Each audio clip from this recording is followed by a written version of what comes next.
we'll jump right in here. So welcome to another edition of Tuesdays at 2 with Haven.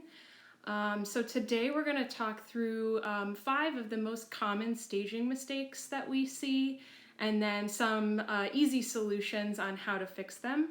So we'll dive right into number 1. The first mistake that we commonly see is overfilling your space with oversized furniture.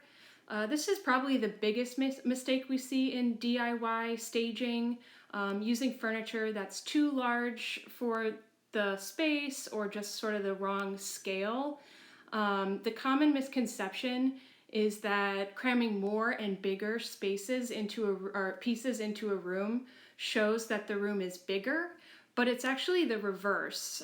So it's actually a kind of case of less is more. The ultimate goal of staging is to present the space in the best light according to its layout and size. And if the furniture is completely eating up the room, the space is actually going to feel a lot more cluttered, smaller, and you're going to lose a lot of the functionality of the space. So simple fixes that we use include making sure all of the walkways and sort of entryways into the room are clear of furniture, and then just making sure that the pieces are scaled properly to the size of the room. So for example, in the bottom photo there, you can see it's a smaller bedroom. So consider using end tables like we have there instead of bulkier sort of chest-like nightstands with drawers and everything like that. And instead of using a dresser, maybe consider open shelving unit or even a console instead. If you need to keep a bulkier piece of furniture in a room, at a minimum, you're going to want to make sure it's kind of placed toward the back of the room. That way it's not blocking the walkway or the view of the room generally and all of your other pieces. So next we'll move on to leaving too many personal photos and items in your space. That's another big mistake we see. And this can be really tough for homeowners because personal items are what give your space personality. And so it's kind of hard to imagine stripping that away. But when it comes to selling your space, you really do want it to read as a blank canvas that all types of buyers can see themselves living in. So if the buyer sees your family pictures in all of the rooms, they're going to have a really hard time picturing their family in the space. So in addition to family photos, we just say to homeowners to remove items with controversial subject matter as well. So you want the buyers to identify with the space and to focus completely on the space and not how they disagree with your politics or the piece of art you hung. So our top recommendation for this mistake is to use neutral art and mirrors throughout, especially just while it's on the market and for market photos. So mirrors are especially great for smaller spaces because they reflect light and they actually make the room look a lot bigger.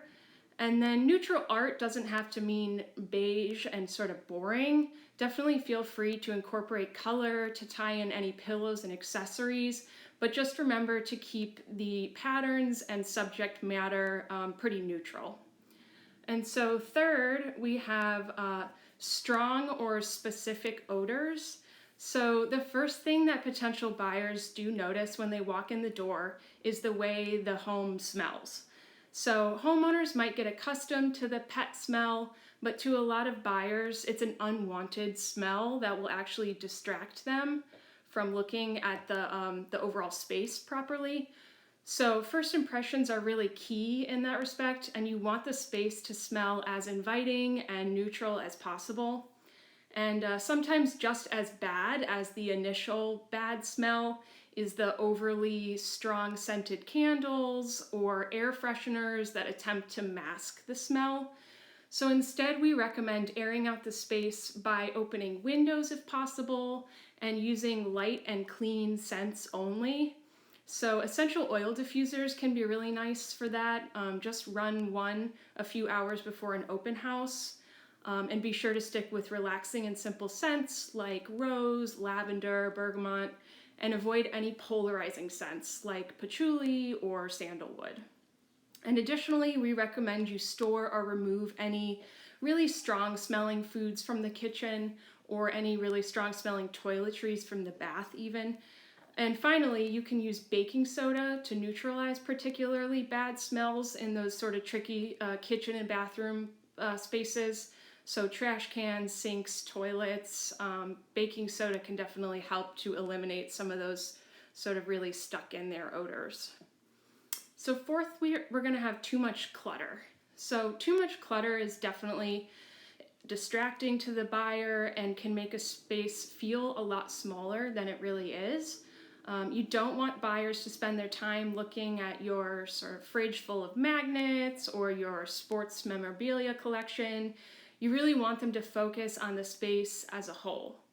So again, the goal of staging is to make your space seem as bright, big, calm as possible. So we really do suggest editing your belongings down to just essential furniture and really purposeful accessories. So clear all surfaces of mail, keys, other sort of day-to-day objects. You may not consider them clutter, but unfortunately buyers do. And then spaces like kitchens and bathrooms are definitely prone to looking more cluttered. So pay extra attention to those rooms and tuck away as many non-essential appliances, food items, toiletries as possible. Your countertops will look a lot bigger and cleaner as a result. And so then finally here we have crazy wall colors.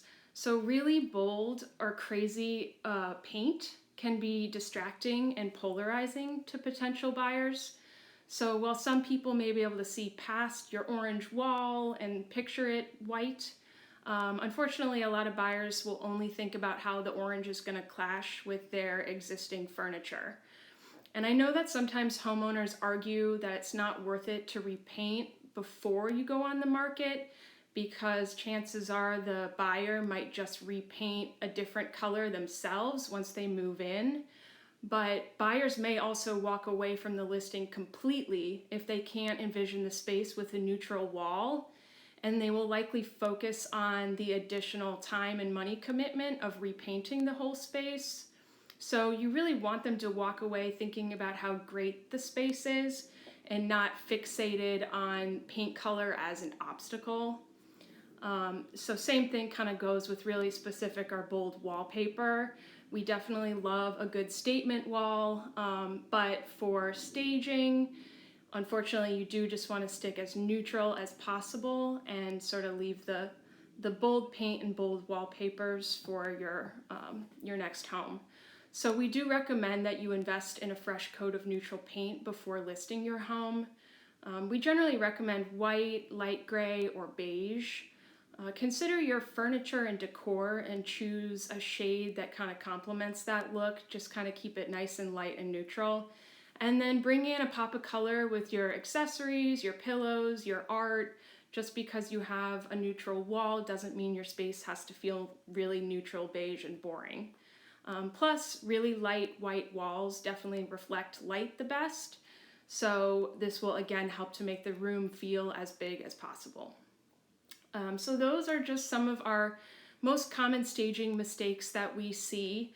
Definitely feel free to message us at Haven or reach out to us if you have any specific questions about your space or want specific advice. It's just good to kind of keep those things in mind, whether you're getting your house ready for the market or you just want a little refresh on your current space. It's kind of good to look at your space through those filters.